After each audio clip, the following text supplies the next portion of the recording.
So mainly we're selling to other Amazon sellers. So when we're looking to buy product, we're looking on Amazon now to make sure that we're able to buy it and then make a profit, sell it to Amazon sellers, and they can still make their profit as well. I bought a card for $300. It was an Aaron Judge rookie autograph, and I sold it for about $400. Today it's worth about 20 grand. You take a loss sometimes if you don't sell it at the right time for a little bit. Hey, listen, I gotta ask you guys an honest question. Be honest. Do you guys show your receipt at Walmart when you're walking out? Going to college and running a business is extremely hard. Having a family and running a business is extremely hard.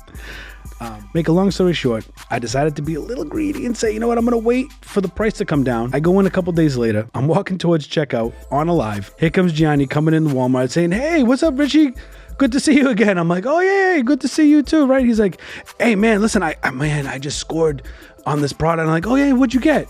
He's like, I just got these food processors, these like vacuum sealed food processors. And I'm like, no shit, right? Because the end cap was gone when I had gone into it. And I'm like, oh yeah, how many did you get? He's like, dude, I cleaned out the whole end cap. And I was like, oh, nice, cool. You know what I mean? I turned around, I was like, this mother. I was like, he took them all, bro. He took them all, man. Everyone, welcome back to the Boss Podcast, where we talk to entrepreneurs and self-made money-making people. And today, who's the boss? I have two guests today. We have Mr. Gianni and Kyle.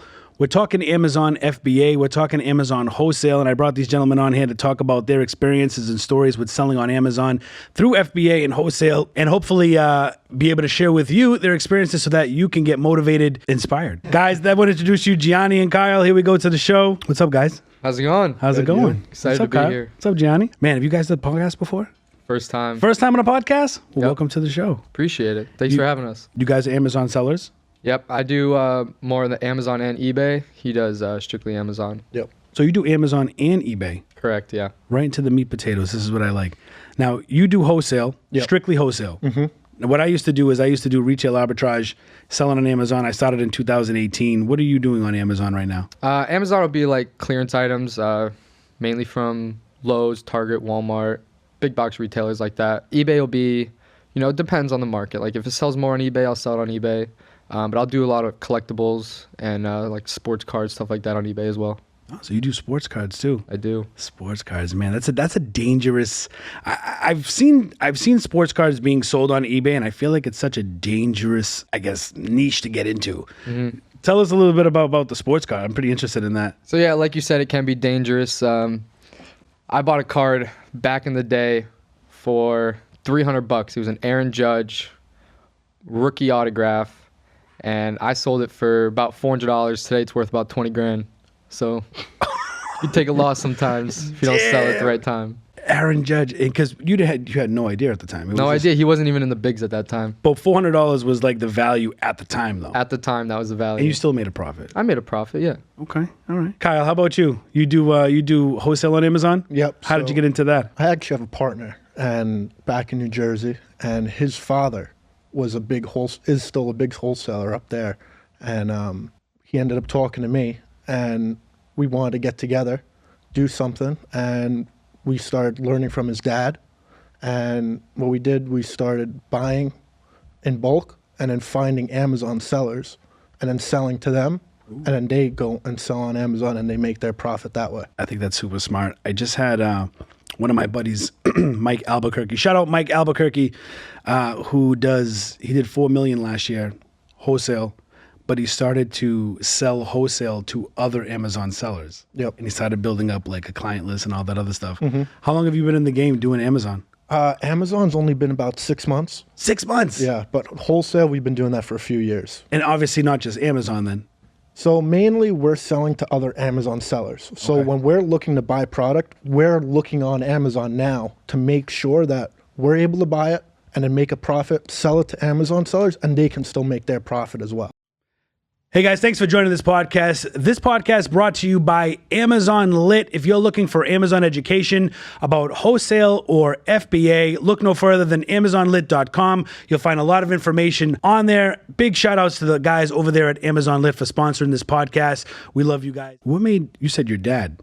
My partner's dad. Your partner's dad? Yep. And his dad first started when he came to America from Armenia. Okay. He then opened up a wholesale place, finding stuff from overseas, And then my partner's dad, when he was born, he started doing it with his dad, and then it just keeps going down. And then me and him, we got together, and now we've started doing it too. Yeah, man. Yeah. How do you like doing it so far? I love it. Yeah. Do you love it? Yeah, it's a lot of phone calls though.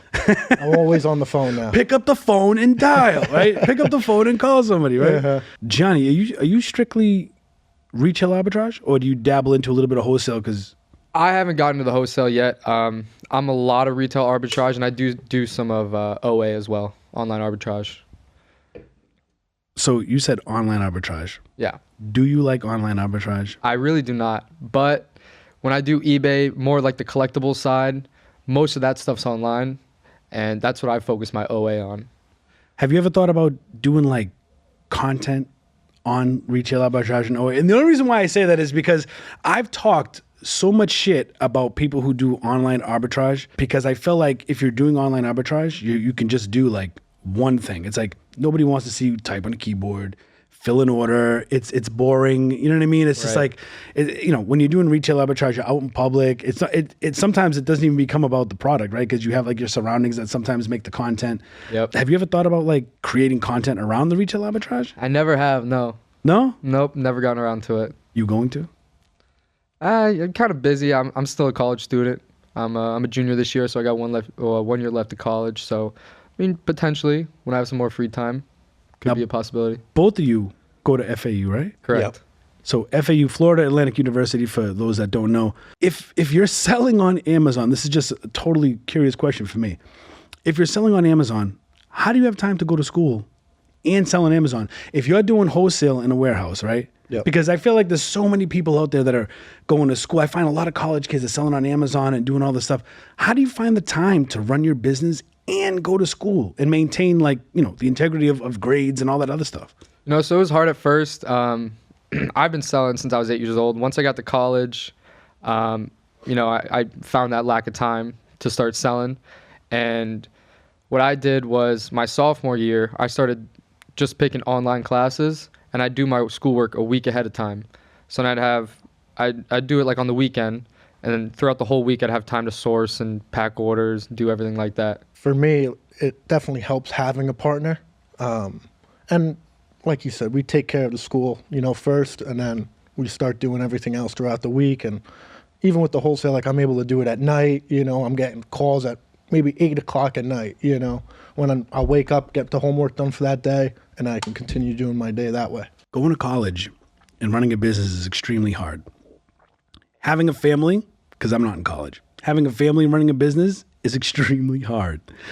There's a funny story about Gianni that I have to tell it. It's a great story. It is such a great story. So me and Gianni have met in a Walmart in Delray before, just like shooting the shit. I think you recognize me from YouTube. Yeah, I used to watch asked. your videos, and I recognized you. I saw your camera up. Came up, he recording. said, "What's up?" You know what I mean? But there was another Walmart where we went into, and I was doing a live, and I was showing people these, were they food savers? Yeah, the vacuum sealers. Vacuum seal food savers, right? They were like $25. They were on the end cap. There was a full end cap, and I was gonna get these food savers because there was a $15 profit. I believe it was something like $10 or $15, and I was doing a live, and I was trying to tell everyone, I was like, oh, we could take a profit, and like, but you know what? I want to wait for it to come down because I don't want to spend all this money on it because it's 25 a pop, blah, blah, blah. Make a long story short, I decided to be a little greedy and say, you know what? I'm going to wait for the price to come down. I go in a couple days later. I'm walking towards checkout on a live. Here comes Gianni coming in the Walmart saying, hey, what's up, Richie? Good to see you again. I'm like, oh, yeah, good to see you too, right? He's like, hey, man, listen, I just scored on this product. I'm like, oh, yeah, what'd you get? He's like, I just got these food processors, these like vacuum sealed food processors. And I'm like, no shit, right? Because the end cap was gone when I had gone into it. And I'm like, oh, yeah, how many did you get? He's like, dude, I cleaned out the whole end cap. And I was like, oh, nice, cool. You know what I mean? I turned around, I was like, this mother. I was like, he took them all, bro. He took them all, man. And it was just like a lesson to be learned there, which was, if you can get a profit, take it. Don't wait for it to drop lower, or else somebody else is going to scoop that up. How long did it take for you to sell all those vacuum seals? I think I got maybe 45 units. Probably took me 8 days to sell out. Oh, man. I'll never forget that story. I'll never forget that. It's such a good classic story, man. It's just a good story. Yeah. What do you guys feel about like Amazon with the placement fees? I know we were talking a little off camera and stuff, but like with the placement fees now that Amazon has on there, which is kind of like they're like strangling our nuts. Yeah, I mean, they don't give you an option for those placement fees. So, I mean, a couple months back, there was no placement fees. Now they want to reduce the fees a little bit, but then they add on that placement fee. It really cuts into the margin sometimes.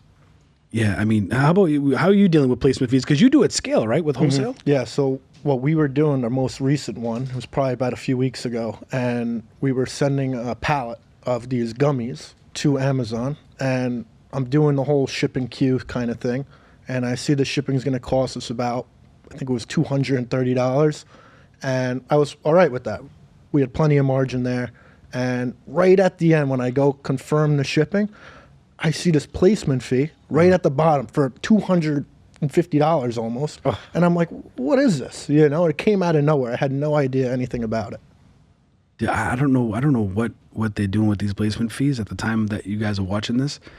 There doesn't seem to be an option to get rid of it. I've gone into settings and I tried to set it where Amazon can pick like what the best option would be. But every time I've completed a FBA shipment, there's only one option, and that's to pay the placement fee. A buddy of mine, Watch Me Amazon, Larry Labarsky. Shout out Larry Labarsky. He developed a program called 2D. I don't know if you guys have seen 2D workflow. I've heard of it. He's trying to get around the whole placement thing. But I heard that Amazon sent out emails to their sellers saying, hey, we know you're trying to circumvent this fee. If you keep doing that, there's going to be like almost like repercussions, almost like we know you're trying to, this is what it is. Like you have to do it this way. It's like strangling your nuts. You know what I mean? Have you guys come across any of those emails or anything? I haven't got anything like that, no. Jesus Christ. I don't know, man. The Amazon's getting worse and worse. I still sell on Amazon a little bit, but it just seems like it's getting harder and harder with all the fees and all the restrictions. I mean, I've been regated on products so many times, like where I'm able to sell it, sending in an invoice, not even an auto ungate, sending in an invoice, getting ungated, selling the product for years, and then all of a sudden I'm gated, I'm restricted. That's never happened to me. No? Mm-mm. Oh wait, it's coming. It's coming. It's coming. You know, I'm curious. You've been selling on Amazon for how long, Gianni? Amazon, it's probably been about 4 years for me. What made you want to get into Amazon? Why Amazon? Because Amazon's a big task. You know, if you want to sell on Amazon, you're going to school. Like, talk to me about what made you want to start selling on Amazon and from the beginning to end. So during COVID times, obviously a lot of stuff was hard to get, and there's these above ground pools and those like inflatable kayaks, like summer activities, and sometimes they'd go on clearance at Walmart, and they'd always be sold out everywhere. So I started sending those to Amazon, and they were selling like hotcakes. Like I remember selling, I don't know, maybe 20, 30 above ground pools like in a day over summer sometimes. You were the one packing the U-Haul truck? I was packing those U-Haul trucks. Woo! You made a killing on those. Oh, I definitely did. You know, some of them I'd buy for about 120 and they'd sell for 240. Obviously, a big item shipping cost was pretty hefty, but obviously you would do a merch fulfilled. Oh, you weren't palleting those and like no, the merch can't fulfilled. do that. I had my experience with a pool was I bought one pool for $158 and I sold it on Facebook Marketplace for $1,000 cash. Yep, I did a lot of Facebook too. I had there's these one above ground pools. They were like 26 foot, and they're like, I want to say it was like $698 or $598, and I was getting like $1,300 on Facebook for those. Oh my God! It's just like the profit was just crazy, especially during the whole pandemic. Yeah. I was telling a couple of friends the other day, my biggest seller wasn't masks, it wasn't hand sanitizer, it wasn't antibacterial stuff. It was Method soap scum remover from the shower. Okay. And it was the big 68-ounce refill bottles that you'd fill the sprayer with or whatever. It was $6.49 or something like that. Full price at Target. Full price. I bought them on every single Target. And this is when I was living in Massachusetts. And I was selling them for $30, $35 a piece. Wow. Soap scum removal. And somebody made a comment on the listing, on the Amazon listing, as a thing, and said, "Oh, I love this. It smells so good. It makes a great ant repellent." And I was like, are people buying this to remove scum, or are they buying this like to repel ants? I was like confused because it was like eucalyptus or whatever it was. But I did, 200,000 just in soap scum. It was just crazy. Like I had the FedEx guy driving up in a Penske truck because they couldn't fit all the boxes I was ordering from. And eventually when all the Targets were trying to stop you, I just didn't want to deal with the BS. Right. How did you guys mitigate? Like, how did you navigate? So you sold all the pools. Yep. Right? This was during the pandemic. How did you get around like being limited on items and dealing with, because workers, man, Walmart, Target, those workers, man, they're terrible sometimes. Y'all were crazy, man. If you're working at Walmart and Target, you were fucking nuts, bro. You were nuts. It was just it was so crazy for me that I had to like stop doing it for a little bit. I was like, yo, I ain't doing this. But how did you like work around that, and like how did you like, you know what I mean? Right. So around the area, like obviously I'd go to, I don't know, when I would look for pools, I'd go to probably 5-6 Walmarts across my county a day. And I obviously had a trailer I was filling. And I also did a little bit online. So there was like certain Discord servers that have these things called bots, and they will notify you when they restock online. So I'd get pretty much first dibs when they'd come back in stock online. And that would help me get, first access to them before they sold out. Hell yeah. I know what you're talking about. And I never thought of that. To this minute, I never thought of that. I mean, that's using technology to your advantage right there. Yep. What so you bought the pools, you got through it, you got the Discord bots, you're making a killing on this profit. How are things now? Have things like slowed down as far as retail arbitrage, or what are you experiencing now? So now, like when I got to college, I slowed down a little bit just because I wanted to focus on school, made sure I know what I was doing. I'm starting to ramp up a little bit. I'm doing a lot of clearance at like Lowe's and Home Depot now. There's a lot of stuff that's been in the area. Like for example, a couple days ago, we drove down to Miami looking for a product that we found on Brickseek, and they didn't have it. But I went to the clearance section, and they had this gallon bottle of Roundup concentrate, and it was marked down. It was 127, marked down to $50, and they had like 7 on the shelf. And I went up to customer service, and I was like, "Hey, I know these are on clearance. They're marked at $50. If I take them all, what would you do for me?" And she was like, "Oh, sure, honey, no worries. Let me scan it in my system, see what I can do." And she ended up marking it down to 80% off. 80% off. So I got it for $25 a bottle, and sales rank on Amazon was 32. At $115 was the buy box. Oh my goodness, man. And you obviously merchant fulfilled those as well. Of course. How do you determine what you merchant fulfilled versus like sent into FBA? Personally, I mean, I think it just depends on the fees, because you can sell a product for, let's say, $50 on Amazon. FBA fees can be $40, and merchant fulfilled is like $4 or $5. Just depends on how heavy the product is, how much space it takes in the Amazon warehouse, things like that. Damn, man. I stopped the whole FBA thing for a couple of months. Like things went sour on YouTube, and I was just like, you know what? I'm not doing this shit no more. I'm not dealing with Walmart. I'm not dealing with this, that, the employees, this, that. Screw it. And I stopped for months. I just kind of started like putting my toes back in, right? And I know Kyle said he's dealing with wholesale, and I hear these stories about selling certain items and making profit and getting good deals on stuff. And I'm like, I'm gonna have to hit Kyle up, man. I'm gonna have to get his catalog. But Kyle, during the pandemic, you were doing wholesale. I know you said you started 6 months ago selling on Amazon. Yep. But were you involved in the wholesale business prior to that? It was kind of right after the pandemic we really started getting into it. And it's funny how you bring up the catalog. Something that me and my partner were looking to do this summer. So we have about like 15 to 20 Amazon sellers that we're consistently selling to. But with that, like, that means we're sending out the products that we're getting in 15 to 20 different times. And then we're receiving 15 to 20 different phone calls. And like, not that it gets annoying, but because we love doing it anyway, but something that we want to get started this summer is we want to make a Discord and getting all the Amazon sellers that we sell to in one place. And then we get to send in the product. We're going to send the ASIN, the price, the expiration in one place. And it'll be the first person that likes it or that says they want to buy it, they get it. And it'll be like first come, first serve kind of thing, you know? And I think it's just going to make it easier for us, and it kind of creates that like sense of urgency as well, instead of like sitting around like, do I want to buy it? Like, Right. if you don't buy it, somebody else is going to. Right, because you're putting it out to the whole Discord to say, okay, here it is, guys. Here's the friggin' ace and dump. Boom. Yep. There There it you go. is. First Whoever- come, first serve.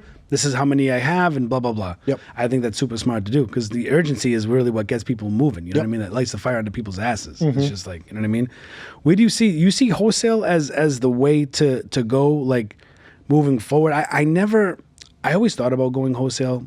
I just never, I did retail arbitrage, I guess, I don't even know if it was at scale, because it was just buying just a ton of shit. And, you know, with retail arbitrage, you're only as good as the next clearance item or the next deal you find. You know what I mean?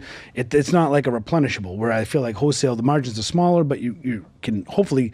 Quantity. Yeah, exactly, Yeah. exactly. What Gianni brought up before, how he went to the counter and he was like, if I take them all and in the lays, I can give you 80% off. That's exactly what we say to people that we're buying from. We're like, we're going to take the whole truck of it, you know? And that's why we're getting at these Just coming in prices. with your wallet, like, hey, hey, we're gonna buy everything, man. Clear the shelf, gang. I used to have on my lives hashtag clear the shelf, gang. Clear the shelf, gang. Clear the truck, gang. In this case, Gianni, do you see yourself like doing retail arbitrage in the near future? Or do you see yourself converting to 100% wholesale? Because, like, for instance, I like retail arbitrage because it's fun. Right. The hunt is fun. The hunt is Always fun. fun. It's fun. It's just like you go in, I would get psyched up, like, oh my God, I got this for $2.50. I'm gonna sell it for $45? No way. Like, it does something to your psyche, right? But like I said, you know, just a couple minutes ago, I feel like retail arbitrage is only as good as the next deal you can find, right? That's so like, right. I feel like while people might have the argument like, oh, it is scalable, you just have to go to different stores, you have to mend relationships, and that's true, right? Like you said, you talk to the person, they were like, yeah, we'll give you 80% off. That's mending relationships. But how do you feel like retail arbitrage is at scale versus like maybe transitioning to wholesale? You know, it's very time consuming. Like, as you said, there can be no clearance at a store, you know? And it's hard. Like, it takes a lot of time, and it's, you know, you can go a couple days without finding anything in store. But I do see myself transitioning into wholesale and doing a little bit of RA still. Because, you know, you could still find stuff out there. But, you know, if there's like a week or two, even a month, where there's a dry spout of nothing, wholesale is definitely an option. How do you guys recommend people to just starting out? And I always like to get the opinions of other people, because I don't always have the answers. You know what I Right. mean? And my answer might be, I like to be the dumbest person in the room. You know what I mean? Like, how do you tell people how to start, and like I guess what kind of advice would you give to somebody that says, hey, you know what? I got a couple bucks to spend. I'm looking to get into Amazon. This is what I'm going to do.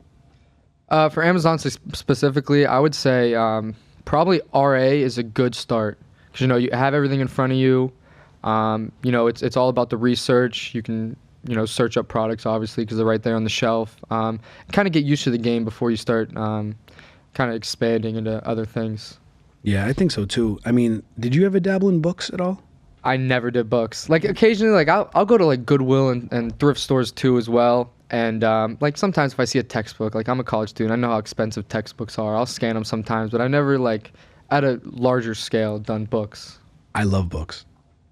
I have to tell you, I've never come into more profitable products than books at quantity. Like, I've come into products where you take like 30 heaters at $5 and you're selling them for 45, the Honeywells or anything like that. I'm sure you've come across Right. Honeywell heaters. Yep.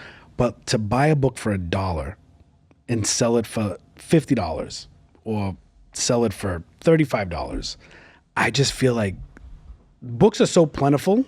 Goodwill, libraries, right, book sales and stuff. I've always recommended selling at books. How much do you think somebody should start with RA? Like, for instance, I started with $8 selling books, and people are like, no, you didn't. I'm like, no, I really did. I bought a bunch of 50-cent books for $8. I remember handing the guy a $20 bill and getting change back because I couldn't find enough books that I wanted to buy for $20 worth. Right. And I flipped that into like 50 or $60, and I was like, holy shit. Yeah, I mean, it really doesn't matter. Like, I didn't start out with much. I started out with, you know, little sports card collection as a kid, just growing up, and I just started slowly selling those. I mean, you like you said, you can have $10, go to a garage sale, find a couple books, CDs, something, video games, and you could flip it for money. You like flipping video games? I love video games locally. Man, do you go into Walmart a lot still? You know, it's hard. It's hard nowadays, especially like there's been some updates on BrickSeek. They don't tell you like the quantity in store now and stuff. So it's hard. But I'll like if I'm passing a Walmart, it doesn't hurt to go and look at the clearance section, see what's out there. Now you said BrickSeek. My audience knows. I don't know if you've caught my lives on my videos and my feelings on BrickSeek. BrickSeek is literally the equivalent of the online Walmart hatred. Like BrickSeek, right? We would call it BrokeSeek because BrickSeek, when it was working good, would come in and you would go maybe find the item.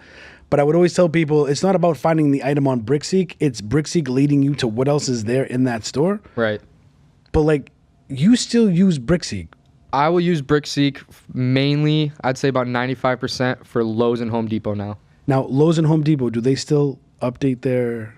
They do update their quantities. The only thing is with Lowe's, they'll give you the discounted price and the quantity.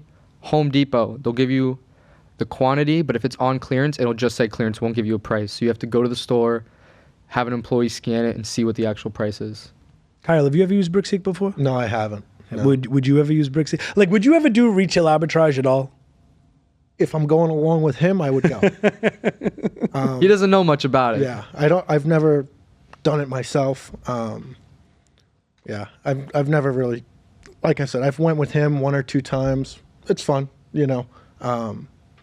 But for me, like I know how you asked, like, or for yourself, you started with $8. You know, if you wanted to get into like the wholesale side of Amazon, it's going to be a little bit more expensive because of the amount of quantity that you have to buy. You know. So now, do you have an MQ?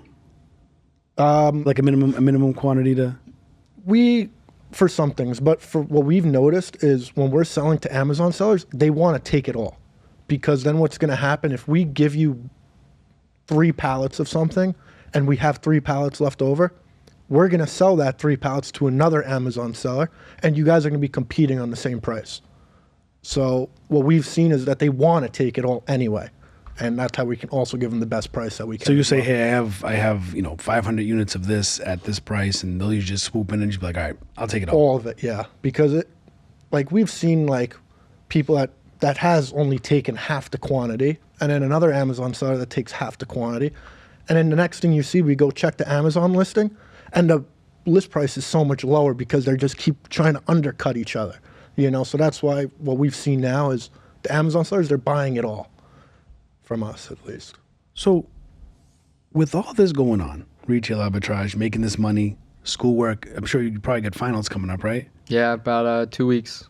2 weeks, you get finals coming up. Where do you? I get confused, man, because I'm like, where do you have time to do? Where do you have any where? How do you even have time to wipe your ass? You know what I mean? Like, yo, if I was in college, right, trying to focus, trying to get good grades, right, then I'm trying to make money. I'm trying to do Amazon. I'm trying to like go out and source, and I'm trying to do all this stuff. And I'm trying to go out with my buddies at night, maybe have a drink at a club or a lounge or go out to dinner or whatever. How do you have time to do anything? Is it just good time management? Honestly, it's not really good time management. I probably go to bed probably 3, 4, 5 o'clock every night. I'll sit on my computer just listing, especially for eBay. I'll be listing, taking pictures, stuff like that. But I especially with Scriv, we do a lot of our work on the computer side late at night. So we have, a full day. If we're going to buy inventory, we go buy inventory. If I have a class, I'll go to class. So you hear that? So we have Amazon sellers here that aren't waking up at 3, 4 in the morning. They're going to bed at 3, 4 in the morning, okay? They're waking up at what, 10, 11 o'clock? Yeah, whatever your first class is? Yeah. 10. Oh, my goodness, man. You guys are from the Northeast, right? Where are you guys from? I am. New Jersey. You're from New Jersey? Yep. I'm from East Coast of Florida. East Coast of Florida. So you were born and raised in Florida? Born and raised. You've been here in Boca or? So I grew up in Melbourne. It's close to Cocoa Beach. Oh, yeah. That's right way by up Port there. Canaveral. Like That's 2 way up hours there, right? north. Holy shit. And you're from New Jersey? Yep. You guys both have an apartment here. We have a house together. Have a house. With 3 other roommates. It must be a madhouse, bro. It's that must be a madhouse, man. It's a lot. There's a lot of chaos going on. A lot of parties going on over there or what? We like to keep the house nice and neat. We want to get that security deposit back. Do you use the Amazon seller app? I do. Do you use Keepa? Seller amp. I do like seller amp. How do you like Keepa in seller amp doesn't give you the whole picture though. It doesn't, no. Do you use Keeper on the side? Or you just like, you know what, I'm just going to kind of go with what I have, like the information in front of me? Because it gives you a lot of information. It does, yeah. It gives you a lot of like the back end sales history and stuff. Mainly what I'm looking for is I'm looking for the sales rank. I'm looking for sales per month, just the basics really. Because obviously Amazon doesn't give that to you. So I found that on SellerAmp, and I don't know if it's just on some items or whatever. I've scanned some items and I've found that like it says, oh, sells $1,600 a month. But the Amazon website is telling me something different. Sold $500 a month. And right. I'm like, I don't know if it's accurate or what the seller amp goes off of or what the cache is. Like, you know what I mean? The cache of the information that's projecting. But I've loved it. I love it. No, it's a great app. I mean, like you said, sometimes I'll look like on the Amazon website, like at the top, it'll say, oh, 300 plus ordered in the past month, 1,000 plus. Like when we looked at like some of his wholesale stuff, he'll just look and be like, oh, 2,000 sold in the past month. And he'll buy 500 units and be like, oh, I'll be safe.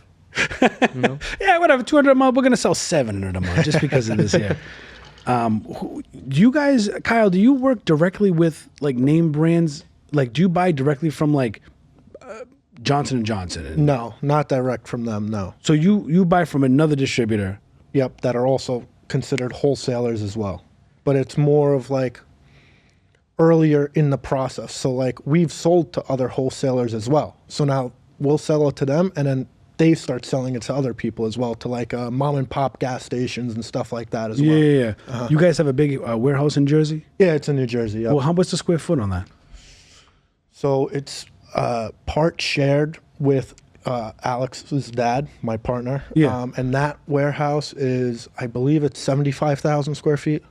75? Yeah. Man, so have you guys heard of Amazon Lit? Yes. Yes. Okay. Amazon Lit, I think he said they're in a 30,000 or 25,000 square foot warehouse or whatever it is, and their warehouse looks humongous, and you see all the pallets and everything moving. You just said 3 times that number. Yeah. That is a huge space, 75,000 square feet. Do they only have that one warehouse, or do they have other warehouses? There's 3 warehouses. 3? Yeah. That's the main one.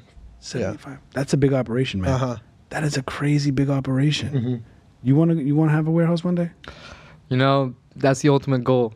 Yeah? I remember my freshman year in college, I obviously couldn't fit everything in my dorm. I had to buy a 10 by 10 unit, and I had that probably about 20 minutes away that I'd go to every single day, dropping off inventory, packing up orders. It was a struggle. I couldn't imagine having I don't think I would do good in a big warehouse and a lot of people. Like when I started Amazon, I would like fill myself getting the deals, and I was like a one-man show. And I'd be like, you know, as time went on, and as I would see how the business was and the fee structures and all this other stuff, the gating, the regating, the IP complaints, right? We'll touch on that in a minute, and counterfeits and all this other crap that we'll talk about. I was like, you know what? It turned me off. When I first started Amazon, I was like, you know what? I'm going to have a warehouse like Amazon Lit. Watch me, Amazon. These guys were like big guys that I look up to when I first was starting this. And then as time went on, I was like, you know what? I don't want the big warehouse. I don't want the 100 employees. I don't want that shit. It's just such a turnoff to me. Like, I was getting bombarded. At one time, I had 8 IP complaints. For those of you that don't know, IP complaints stand for intellectual property complaints. Brand or a brand will like issue that on you if they don't give you explicit, permission to sell it. Sometimes they require a test buy, and then it's like, nope, we have like exclusive rights with seller 1 and 2, and you're not any of those, so we're going to issue an IP complaint. Amazon will ask for documentation and maybe take you off the listing if you can't provide it, or delete the listing, or whatever it is. But I had 8 of those. My account was still green, so I was like pushing in, and there's like a funny thing that people talk to me about, and I always tell people, they're like, yeah, what do you do with IP complaints, or what do you do when you get like a brand letter from like a law firm or something that says a cease and desist? And I'm like, crumple that shit out, and I throw it away. Like, what am I supposed to do? Like, okay, like in my view, I always thought of, if I'm paying Amazon to sell on Amazon, I feel like only Amazon's going to tell me what I can do. Right. And I know that's kind of like it's a fine line because somebody could say, well, you're selling, X brand and it's their product you're selling, so they have a say. But it's like, okay, well, then Amazon has to tell me not to sell it, not you directly to me, right? Like have Amazon issue that. How do you? What's your experience with like IP complaints? So I actually had one about 2 weeks ago. So there is a product I bought. It was dog food. It was like a case of 12 dog food. And I bought it on Amazon. So it was a price error that I saw from one of my Discord servers. And a case of 12, it was going for about $40 on Amazon. And Amazon had an error on their post where it was $4 for a case of 12. So I ended up buying like 10 cases, sent them all FBA because the fees weren't that much. And I sold out. And then after I sold out, I got an IP complaint from the company. And of course, like you said, I had to provide documentation. All I had to do was send what they said was it was counterfeit. They said it was a counterfeit product. So all I had to do was send a like proof that I bought it on Amazon. They got rid of it just like that. So wait, so you just said I had to submit proof that I bought it on Amazon. So you're submitting to Amazon proof that you bought it on Amazon. That's correct. We were talking about this off camera. Are you saying that you could buy something from Amazon and then submit that documentation to get ungated? So in that circumstance, it wasn't to get ungated. It was just because of the IP complaint. They told me it was a counterfeit product. I had to prove to them that I bought it from Amazon, a reliable source, so they wouldn't claim it was a counterfeit product. Man, you would think that Amazon would like, I don't know. I'm not sure how people could, because like I could order a product from Amazon and I could say, hey, this is counterfeit. Right. Like I feel like anybody could say something's counterfeit or whatever. Kyle, do you deal with like IP complaints or anything directly, or that's really like back end shit? Yeah, so far from everyone that we've sold to, we haven't heard of anybody coming back to us saying like they've gotten some kind of complaint. Thank God so far. There hasn't been any problems with that so far with us at least. What do you guys feel about going into debt, selling on Amazon? This is a big argument that I like to have with a lot of people, or debate that I like to have with people, where you see people online, they say, "Oh, I spent $250,000," right? And they're not doing wholesale; they're doing retail arbitrage. So they're ordering, maybe 10 SKUs, but they're ordering like a shit ton here, right? Like I couldn't imagine going into that $250,000 doing retail arbitrage with no type of invoice or like anything that you could prove, right? All it takes is for, number one, Amazon to come on the listing. Number two, Amazon to issue an IP complaint that the brand's seeking, right? How do you guys feel about buying? Some people will call it leveraging debt. I like to say going in debt, because either way, whether you're leveraging it or not, you're still owing that money. Like, how do you feel about like debt with retail arbitrage? No, it's definitely hard to say. I mean, like you said, if Amazon comes on a listing, you're kind of screwed. Like toast. For example, I have a wheelchair that I was buying for $23. Amazon came on the listing at $179, and I'm priced at $140. I can't get a sale on it, even though Amazon has the buy box and I'm $40 below them. Can't sell. Dude, Amazon plays games, man. Amazon plays games. What about you, Kyle? What we've seen with the Amazon, we had a friend that bought some Nicorette from us, and Amazon is on that listing, and he was able to take the buy box from them. So he had to go, and they have some kind of certain threshold, I think, like that's just automated. Like he had to get to a certain price for him to take that buy box. And what was weird was toward the end of his inventory, he bought about 3,200 units. So I'd say about on his last 300 units, he wanted to raise that price. And once he hit a certain price, Amazon lowered their price by 49 cents and jumped right ahead. Oh, yep. And then he had to go back lowering it to then get that buy box to sell the last 300 pieces. I always felt like there's some kind of like legality to how Amazon operates with their sellers. Like I couldn't, like, imagine you pay $40, right? For the professional version, you pay $40. There's a free version, but there's also what we all do, right? We all pay $40, sell unlimited products, blah, blah, blah, right? You pay Amazon to sell on Amazon's platform. But then Amazon, because I feel like Amazon is like into data collection. That's what they do, right? They collect data off of everything we sell. They say, hey, this is a fast moving product. They come on, right? You're selling it for 25, you bought it for 8, you're selling it hand over fist. Amazon somehow buys thousands of it and is able to sell it for $14.99, diminishing you, right? You cannot make a profit on that now. I mean, I couldn't imagine there not being some kind of like legality, like, hey, pay us $40, but hey, you know what? We're going to compete with you too. So you're going to pay us $40, and then we're going to hop on a listing and make sure that you can't sell. So that way we get our 40. And like, I don't know, like, what do you guys like? Have you guys ever thought about that? It's crazy. We talk about it all the time. Too. All the time. Their fees can be crazy sometimes. Like, especially with like FBA, you can buy a product for 23, it's selling for 150. You'll pay $11 fee fulfilled by merchant. Once you send it to Amazon, it's like $120 fee if it's a big item. And especially like you're saying, going into debt buying products, like if you buy 5,000 units of something, you're going into debt for it, and you already have slim margins. Once Amazon hops on that listing, you're kind of screwed. And then you're stuck with this debt, the product, and you have to wait for either Amazon to sell out, or that's it. And some people, sometimes the argument's, well, you're going to get points if you buy on a credit card. And I'm like, I don't give a shit about the $3. Like, and what are you going to give me? Like, how much are you going to give me? I mean, obviously it's going to be more than $3 if you spend $250,000, right? Right. But number one, not everybody can leverage that. So I think it's like a piss poor way to like tell people how to like buy. It's almost like, oh, I'm not trying to flex, but I spent $250,000. It's like number one, not everybody has the credit to get that. Not everybody wants to spend that, right? Like, oh, it pisses me off, to tell you the truth. I'm just like, I understand it. That's why I like to work with what I got, like I said, I started out selling sports cards, and then I moved to like sneakers, and then I started getting into retail arbitrage and stuff. But I've never borrowed money for any of it. I've worked my way all the way up. Since I started when I was 8, it's been 12 years now I've been selling. Do you guys probably don't remember Yahoo Auctions? No, I was too young. I just showed my age right now. Yahoo Auctions. I used to steal my little brother's Pokemon cards, and I used to sell them on Yahoo Auctions. Yahoo Auctions was like pre-eBay. Like before eBay was a thing. They had Yahoo Auctions. And I think so many people were scamming on there. We're going to plead the fifth on what we did, but we sold Pokemon cards on there. It was just a wild, wild west. It was just unbelievable. Where do you see yourself moving now? Like going now? Like, what does tomorrow bring for Jen? Like you like to sell collectibles. Correct. Are you a collector yourself? I am a collector. What do you collect?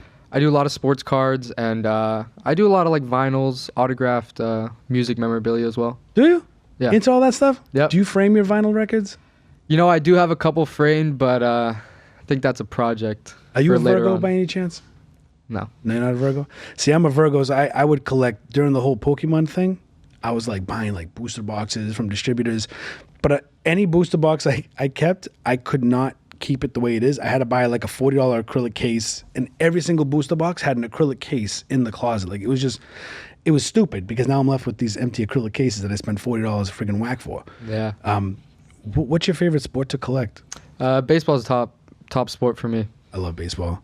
I do. I've always loved baseball. I have baseball cards. I used to collect when I was younger, but I'm more like comic books, and I haven't really collected Pokemon cards in a while since the whole craze thing. I was like opening packs online. Yeah. I don't know if people used to come in. They used to like Venmo. I used to hold my phone to the screen like, okay, yeah, Venmo, and then we'll open up a pack. They'd Venmo it, open up a pack. You want to talk about hustling, man? That was hustling. If you guys remember, we would open up Pokemon packs online. Like, it was wild. I was making like $400 a show plus monetization on the. I've done something similar. Crazy. Do you do breaks? I did a little bit during like the COVID times when the card market was through the roof. It'd be Instagram Live. That was a good one for cards back in the day. And then Whatnot came out. And that was a huge app for sports breaks, everything like that. Huge.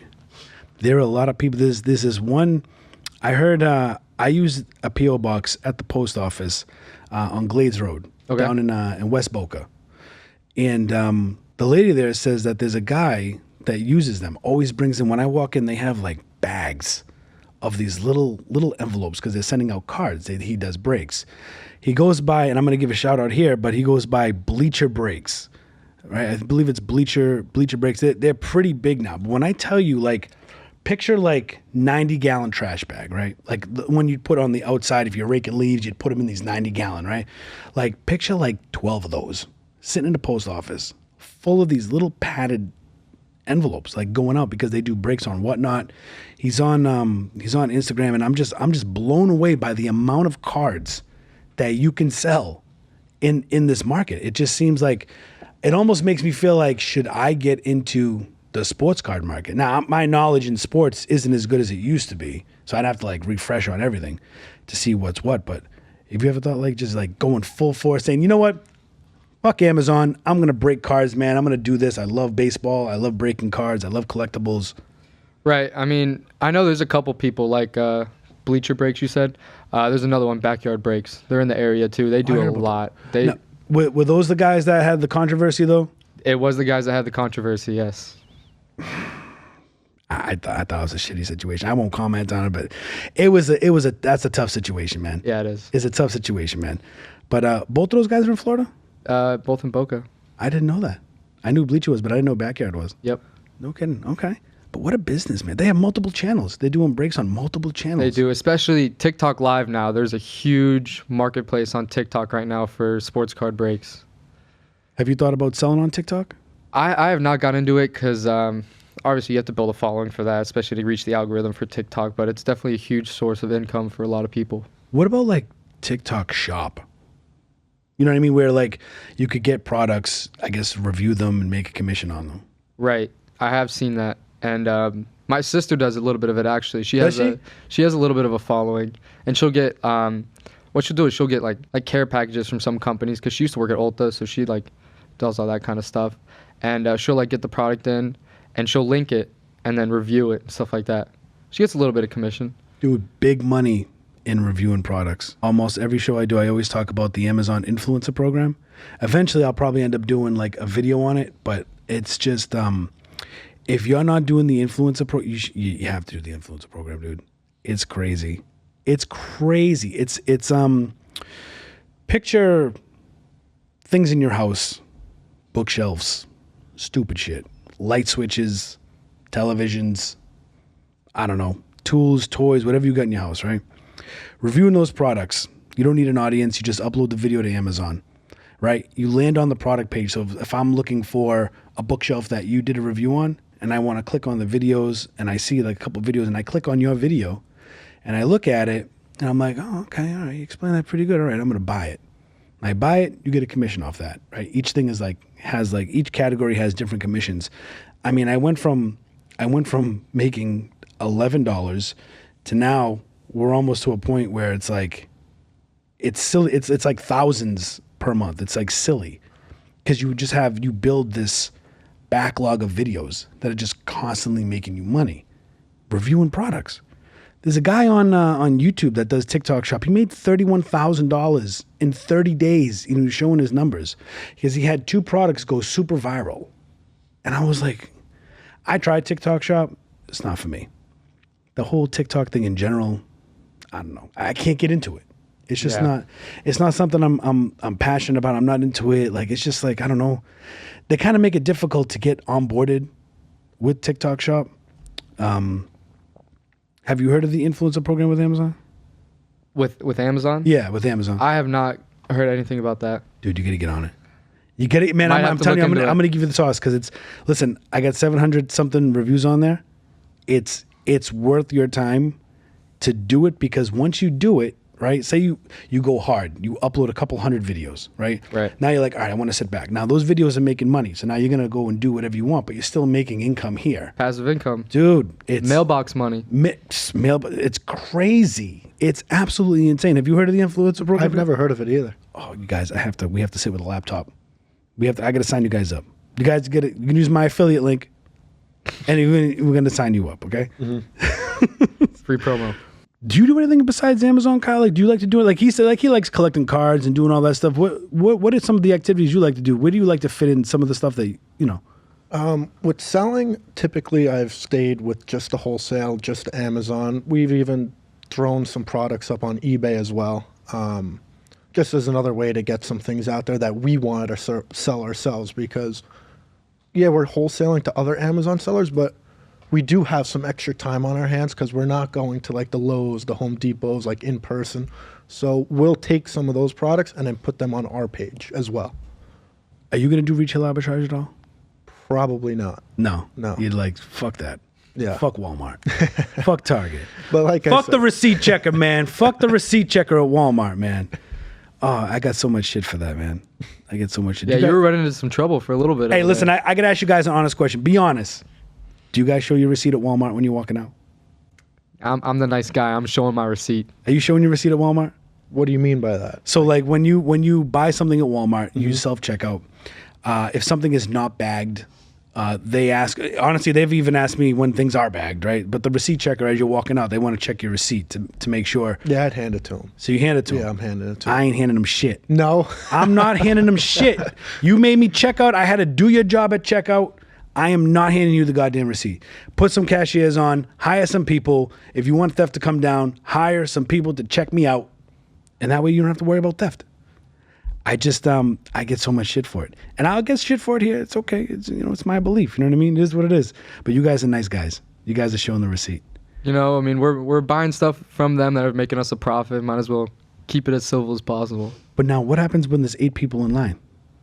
Are you waiting in all line? right, that'll piss me off, especially when I go to Costco and they gotta check off the receipt. Oh, that pisses me off. Now, some people say, oh, well, you have to do that at Costco or BJ's, right? But it's like, it's a membership program, right? So Right. it's like, it's part of the terms of service is to wait in line. So like, even if it's like 20 deep, I got to wait in line. You got to check my receipt. I get it, right? But when you're out in public, like what if Target started checking your receipt? Like, I feel like there's like if I'm going to check myself out at Walmart, right? You're going to allow me to check myself out. But then after you let me check myself out, you're going to say, hey, I want to make sure you checked yourself out properly, right? My thought is, I'm not stealing. I don't have to show you anything. I feel like it's like an overreach of power. Now, I've showed my receipt in some things. Most of the time, I'm like, nah, I'm good. To the point where like I've been stopped and they would hold my carriage, and there was like this big like debacle with the lady. You guys know the nose picker, right? It was just a whole stupid thing. But I feel like there are too many people that I guess, quote, like comply, that are just used to doing it, right? Now you want to show your receipt, show your receipt. I don't give a shit if you show your receipt. But if I don't show my receipt, I don't think anybody should care if I don't want to show my receipt. I believe what you're saying. Walmart, man. Fuck Walmart, man. I can't stand Walmart, bro. It's literally the reason why I stopped doing retail arbitrage. It's just imagine going into 10 Walmarts a day, every day for 3 years. I'm good. You guys are awesome. Appreciate you having us. Yep. You guys doing anything after this? Guys, thank you for joining me. Thank you to Gianni and Kyle for joining me. We got wholesale and retail arbitrage on deck. I appreciate you checking out this episode of the Boss Podcast. Make sure you like, share, and subscribe, and I will catch you guys on the next one.